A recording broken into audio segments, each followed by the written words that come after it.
Boozy Art Historian, and I'm your host, Janelle D. Thumb. Come on in and pour yourself a drink or two as we discuss the wild world of art history.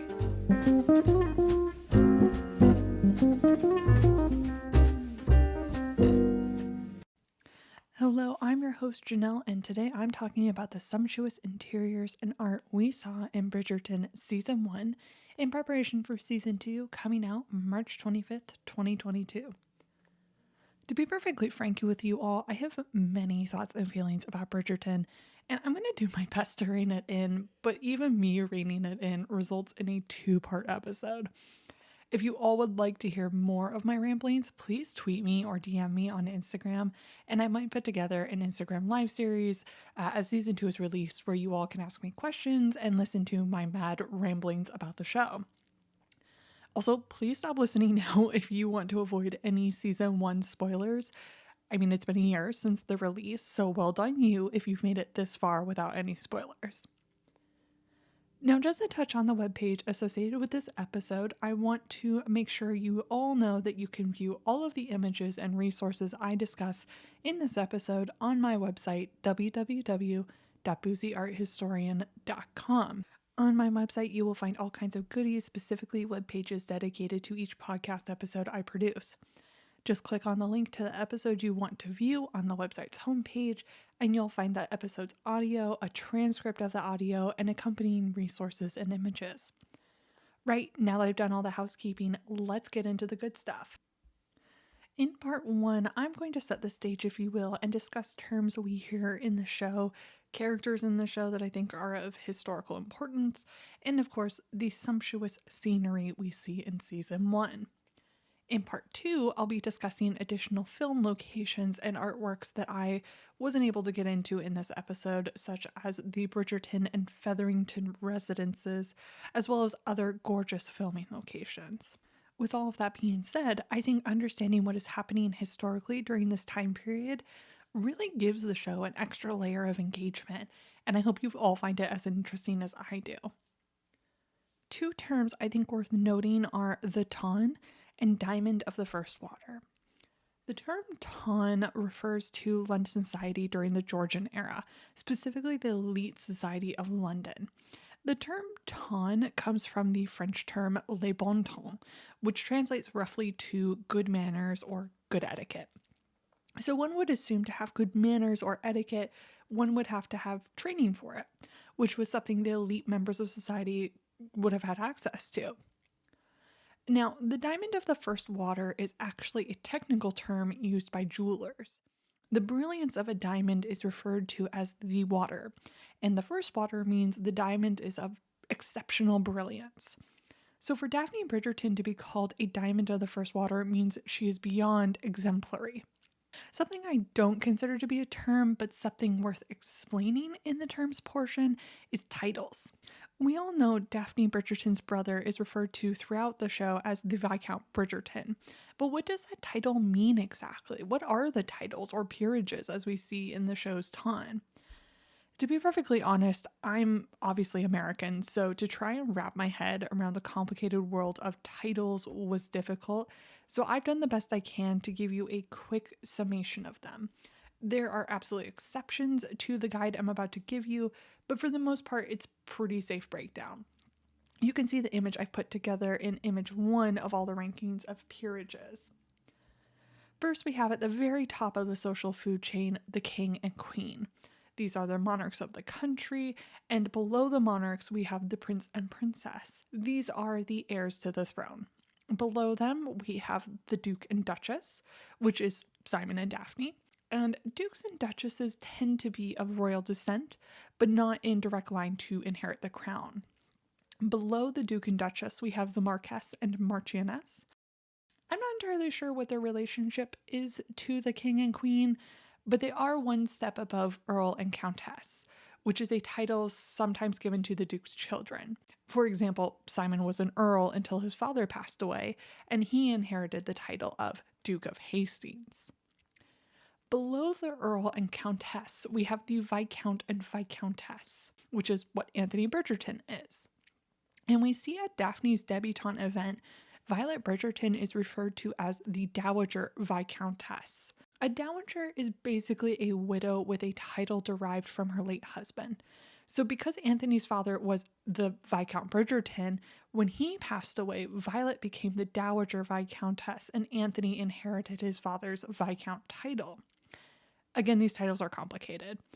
Now, below Viscount and Viscountess, we have the Baron and Baroness, who we see referred to sometimes as Lord and Lady. Now, of all the peerages I've referred to thus far have been titles where one inherits them, and they do not disappear unless there is no heir to give the title to. When we come across the next types of titles, those are specifically given to a person, and the title does not get inherited by their children, such as Sir and Dame. These titles are knighthoods given to men and women, respectively, specifically by the crown. Obviously, last but not least, is a title of Mr., Mrs., and Miss. These people hold no formal title and are average people, much like myself. Right, now you are properly prepared for when we meet Season 2's cast of Bridgerton, and you will quickly be able to tell the pecking order of everyone. Always have to have that extra level of drama in the show. Taking a step back from our cast and their ranks within the ton, let's talk about the historical context of the show, which takes place in 1813, also known as the Regency Era. Now, for historical context, we are just at the end of Napoleon's first reign as Emperor of France, which takes place from 1804 to 1814. We're also at the end of the Peninsula War, which is where Miss Marina Thompson's beau was fighting during Season 1. For those of you interested, the Peninsula War took place from 1807 to 1814. Now, across the pond in America, James Madison is in his second term as President of the United States, and the War of 1812 has just started a year before and will end in 1815. Fun fact, during the War of 1812, the White House is burnt down in 1814. Back in the UK, Jane Austen has just published Pride and Prejudice, and most of Europe suffers from the year without a summer in 1816. For those of you who are unaware of what the year without a summer is, I highly recommend having a look at the link I provided in the resources section. To quickly sum up, it was an event in 1815 where Mount Tambora, a volcano, erupted and produced so much ash that it created a volcanic winter for most of Europe and disrupted agricultural growth throughout the world. Now, going back to the Regency Era, the Regency Era is part of the Georgian Era, which is called such due to the numerous King Georges ruling the country, starting specifically with King George I and ending with the death of King George IV. Roughly speaking, this is from 1714 to 1837. Is due to King George III being too unwell to rule, and his son George IV acted as regent until his father's death, hence the title Regency Era. Now, many of you may be wondering if this is the same George III who was involved in the American Revolution, and the answer is yes. You can see a portrait of King George III and his family in Image 2. His wife, by far my favorite character in the show, Queen Charlotte, is a fascinating woman. Queen Charlotte, who was known before her marriage as Charlotte of Mecklenburg-Strelitz, who was from the Duchy of Mecklenburg-Strelitz, which corresponds with present-day northern part of Germany. But because she was from this region, she was considered a sort of country girl or even a hick by England's court when she first arrived in London. That being said, she was chosen to marry George III since they believed she wouldn't meddle in the future king's affairs for this explicit reason of being a country girl and not being smart enough or clever enough to meddle. Silly them. Charlotte was all of 17 years old when she married George III and actually didn't speak a ton of English. Luckily for her, George III spoke quite a bit of German, so they could converse in German until her English improved. Fun fact, Queen Charlotte was an amateur botanist and helped expand Kew Gardens into what we know it as today. The show also mentioned one of her other greatest achievements, which is that she sponsored Mozart along with Bach. But more importantly to me and us, she also sponsored Johann Safony, who was a painter who painted Image 3 on the episode's webpage, The Tribune of the Uffizi, which is one of my favorite pieces of art ever, along with the family portrait we saw in Image 2. Queen Charlotte also spent quite a bit of time creating hospitals and orphanages in London, one of which you can still visit to this day, the Queen Charlotte and Chelsea Hospital, which is located near East Acton Tube Station. I also love that the show did get her and the king's relationship right. They deeply loved each other, and King George III never took on a mistress. When King George III started to lose his mental stability, Queen Charlotte became incredibly depressed. It was very obvious they loved each other very much. Fun fact, there are some historians who do believe that Queen Charlotte was a woman of color. There isn't any direct evidence of it, but some historians believe that her family originated from African royalty. But I digress. Going back to art history, what is important to this particular time period in art history is we see the rise of Romanticism. Romanticism is basically an artistic and intellectual movement that emphasizes the beauty of nature and medievalism. Simply put, medievalism is the revival of knightly or princely behavior, so these sort of ideas of courtly love and chivalry. Artists who fall under this category are Caspar David Friedrich, J.M.W. Turner, John Constable, William Blake, Eugene Delacroix, along with many others. I would also be remiss not to mention that during Bridgerton Season 1, figures such as Lord Byron, John Keats, Jane Austen, and Mary Shelley were actively writing. The next facet of art history within Bridgerton I want to discuss is architecture. Throughout the entire show, we are presented with these beautiful princely estates in which our characters live their lives. Many of the houses fall into two architectural styles, the Tudor style or Palladianism. Tudor is quite obviously named after the Tudor monarchs, mainly King Henry VIII. Palladianism originated with Andrea Palladio, who was an Italian architect who lived in the Venetian Republic during the 16th century. His style was heavily influenced by Greek and Roman classical architecture. And what is particularly interesting about Palladianism is there are large varieties of substyles.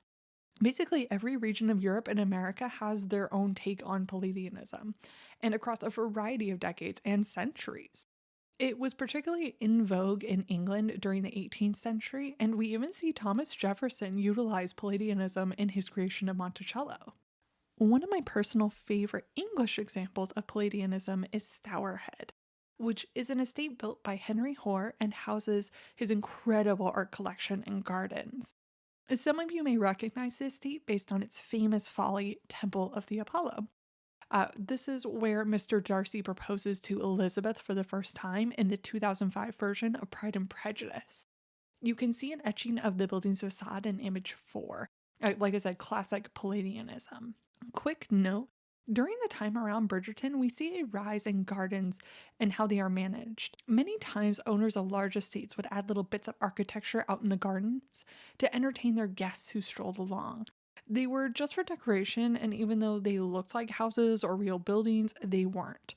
Usually they looked like ruins or medieval villages or hermit-like residences, and they were commonly referred to as follies.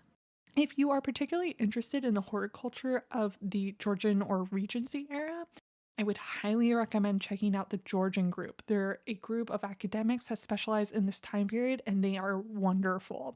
You can find their link to their website in the resources section.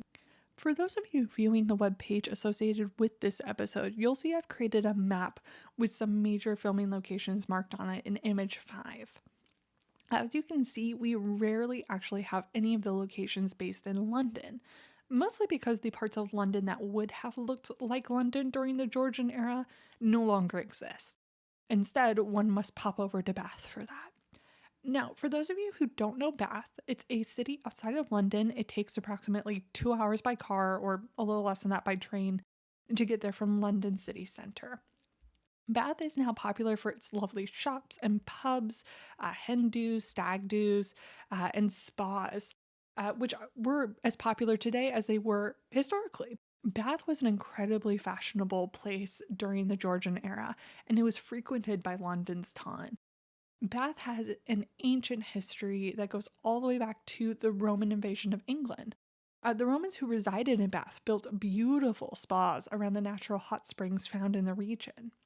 In the Georgian era, there was a huge revival of spa culture, and one would have been very fashionable to go and take the waters, if you will, at Bath. The town was frequented by Jane Austen, and they even have a museum in which you can go visit today.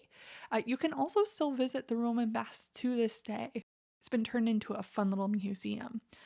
Fun fact, it's believed the mineral water at the baths is quite good for you and helps keep you healthy. And you can even try the water for yourself when you visit. That being said, when I did it, when I took the waters, if you will, the water was very minerally and not very pleasant taste wise, but it was absolutely safe and it's very much fun to do. I also recommend listening to the audio tour of the Roman baths since it is written and voiced by none other than my favorite historian, Bill Bryson. If none of you have ever heard of or read any of Bill Bryson's works, I highly recommend starting with At Home, A Short History of Private Life, which is an incredible resource for various bits of historical trivia written in a delightful way. And one of my top favorite books. No, this is not sponsored by Bill Bryson's publicist, I promise you that. Now, since Bath has managed to create a sort of time capsule for Georgian architecture, we see some of our favorite locations being filmed there. For example, the Featheringtons' house facade and Lady Danbury's home. But the show is meant to be based in the elite part of London, Grosvenor Square. To be perfectly honest, the show absolutely gets this right. Grosvenor Square was a real place in London and was where the creme de la creme lived during the Regency era. It wasn't until World War II that we see aristocratic families leaving the area to take refuge in their country estates. When these families left, embassies took over the real estate and still reside there to this day. You can visit Grosvenor Square. It's just off of Hyde Park and near Buckingham Palace. You can see a map of the area in image 6. With that being said, another thing that the show got correct was the fact that Buckingham Palace wasn't the main royal residence during the Regency era and would still be prepared for the royal family members to live there. Buckingham Palace was purchased by King George III in 1761 for Queen Charlotte to act as her private residence away from main court and government life.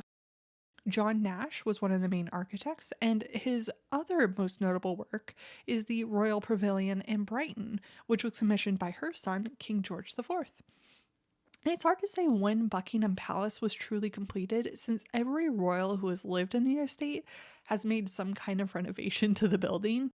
Fun fact, during World War II, the palace was bombed 9 times. And one bomb left so much damage on the palace that supposedly you could see straight through to the other side of the palace. So many of you may be wondering, since Buckingham Palace wasn't the main royal residence, what was? That would be St. James's Palace, which we actually kind of see when Daphne goes to be presented at court in the first episode. Unfortunately, the facade of St. James no longer looks like that, so obviously what we see in Bridgerton is CGI. And then the interior courtyard is actually Hampton Court Palace, which I will get into in just a moment. St. James's Palace was originally built by King Henry VIII and has been the birthplace for multiple princes and princesses. It was Queen Elizabeth I's favorite residence, which is quite impressive considering she had over 40 royal residences at her disposal. At one point, the palace was turned into barracks by Oliver Cromwell and even had a really disastrous fire in 1809 that made part of the building unstable and unsuitable for living in. Basically, King George III found the palace to be ill-suited for his family and purchased Buckingham House, now known as Buckingham Palace, to act as the family retreat. Fun fact, St. James's Palace still acts as a major royal residence. It's where Princesses Anne and Beatrice lived for many years, along with other current royal family members, and this is where Princes William and Harry grew up. The residence also acts as a functioning office for the monarchy even to this day. With that being said, before St. James's Palace was the main royal residence, the monarchy used Hampton Court Palace as their seat of power. Hampton Court Palace is, in my opinion, one of the better known palaces thanks to shows like The Tudors. Hampton Court Palace was built by Cardinal Wolsey for King Henry VIII and was Henry's favorite residence. It was originally built with the intention of acting as the British version of the Palace of Versailles and has a distinct Tudor architecture. When King George I came into power, he moved the main royal residence to St. James's Palace and then used Hampton Court for his mistresses, and his son, King George II, followed suit. Of course, it's rather a touching note that King George III never took a mistress because of how deeply he loved Queen Charlotte. Most notably, in my very biased opinion, Hampton Court Palace is important today not only for its incredible architecture and wonderful Tudor reenactments, but also for the fact that it houses quite a bit of the royal art collection. If you're interested in more Tudor history, I absolutely recommend checking out the resources section of this webpage, since I've put in some links that you might find interesting. And now, when I talk about the main royal residence, this means that courtiers and other government officials, which was usually one and the same throughout English history, they lived on site. There's a fascinating book called Behind the Throne, which I recommend if you're interested in the history of how royal households were run, and I've put the information for it in the resources section. To this day, we see families and individuals who are allowed by the crown to reside in Hampton Court Palace. These apartments are known as Grace and Favor apartments. They are absolutely fascinating, and you can read more about them in the link I provided for you in the resources section. Some of you who are sharp-eyed would have recognized the interiors we see used for the royal residences in Bridgerton, which were filmed at the incredible Wilton House, which is located south of Bath and north of Southampton. The estate is absolutely breathtaking, and I recommend visiting it if you can. I'm not sure if that's possible with the changing pandemic guidelines, so I would recommend checking out their website, which you can find in the resources section, before going to visit. The Wilton House has been the seat of the Earl of Pembroke's for over 400 years. King Henry VIII gave the land and the first title of Earl of Pembroke in 1544. Unfortunately, the original structure of the house burned down in 1647, but has been rebuilt during the 19th and 20th centuries. It's actually a great example of Palladian architecture, and a part of it was built by Inigo Jones, who is the same architect who built the banqueting house in London. Wilton House was commonly used for royal visits and had a variety of staterooms built for these high-ranking guests. The double queue room is commonly used in period pieces, and you can see a photograph of it in image 7. For example, we see this room being used as a filming location for the 2005 Pride and Prejudice, the version with Keira Knightley, along with season 1 and 4 of The Crown. For Bridgerton, it's used as a room where Daphne and the other girls are presented to Queen Charlotte as debutantes.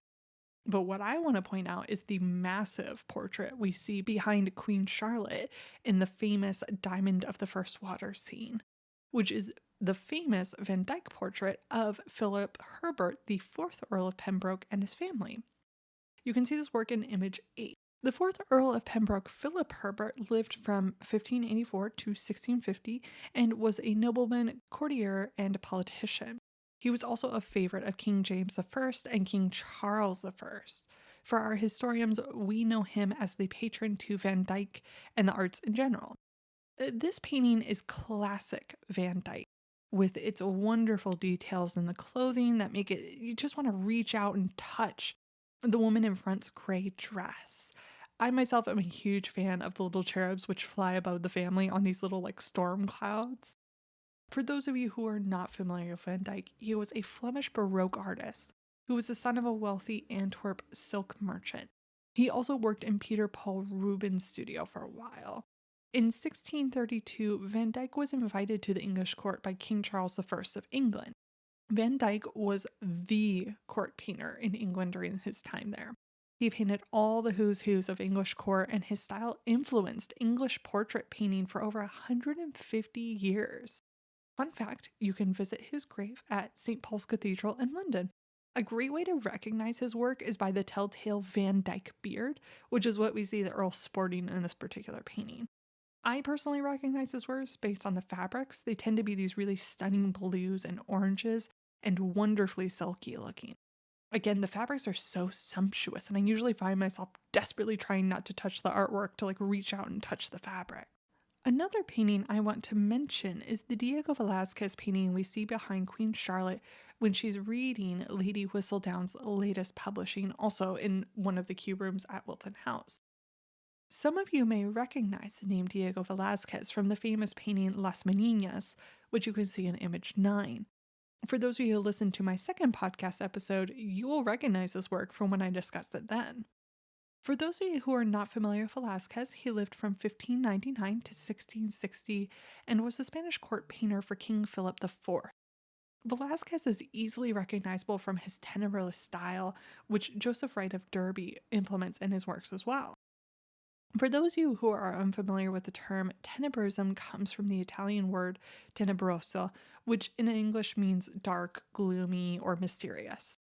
In art, this means artwork is usually done in a way that the painting utilizes a very dramatic contrast between darkness and light.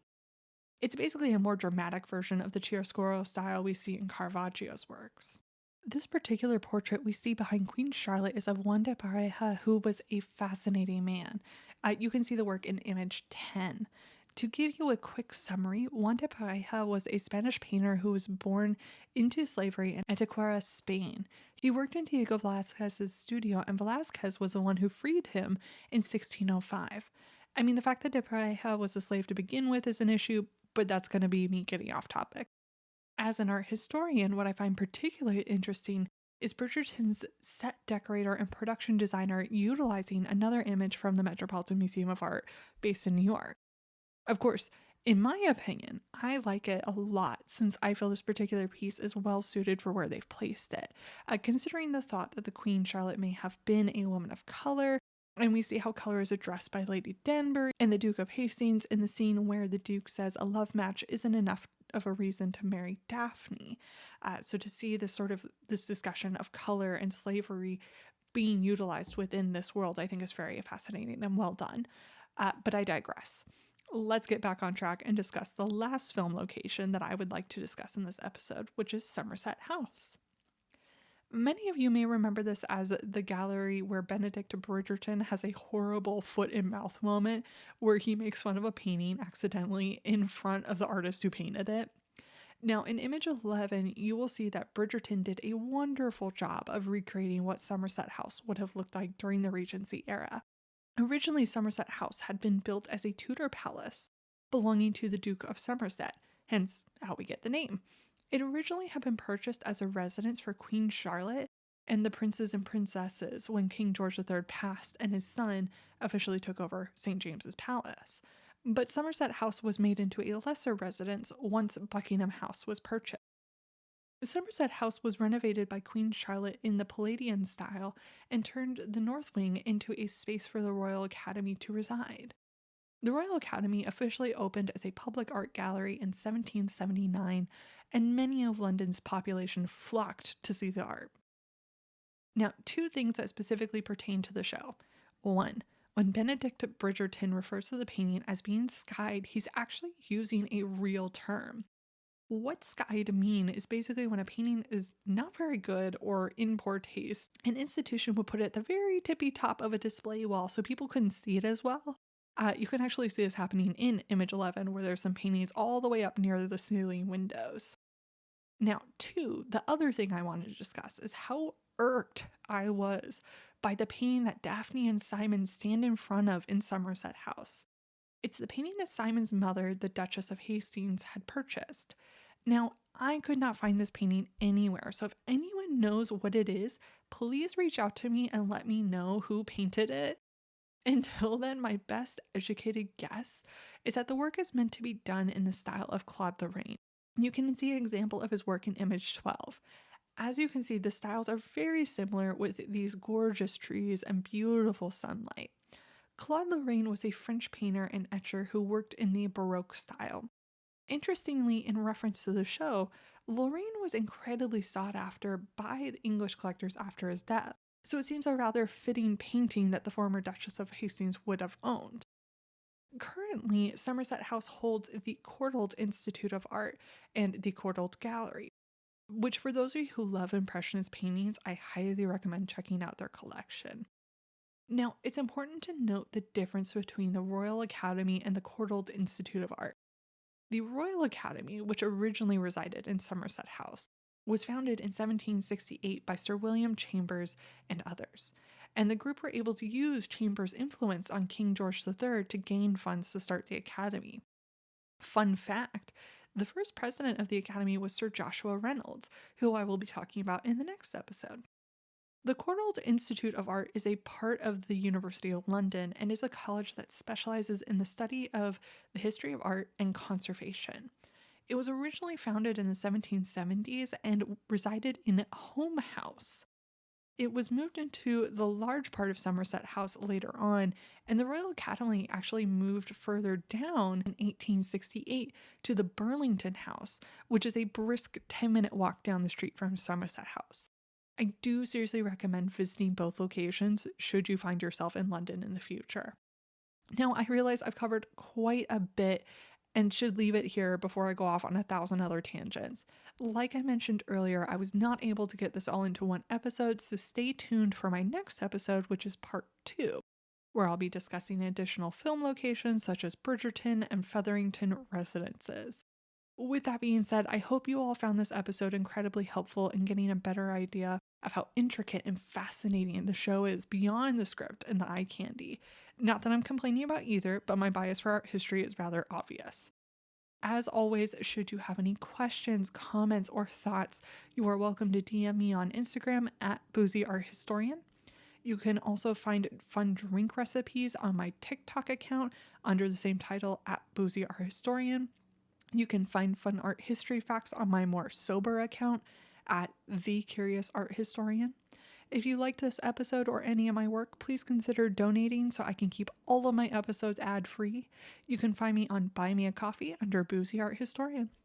You can also keep up to date on all of my upcoming episodes and other news by subscribing to my monthly newsletter. No spam, just one email at the beginning of each month highlighting upcoming episodes and news. You can subscribe through the link in my Instagram profile or through my website, boozyarthistorian.com. Thanks for listening in and see you next time on The Boozy Art Historian.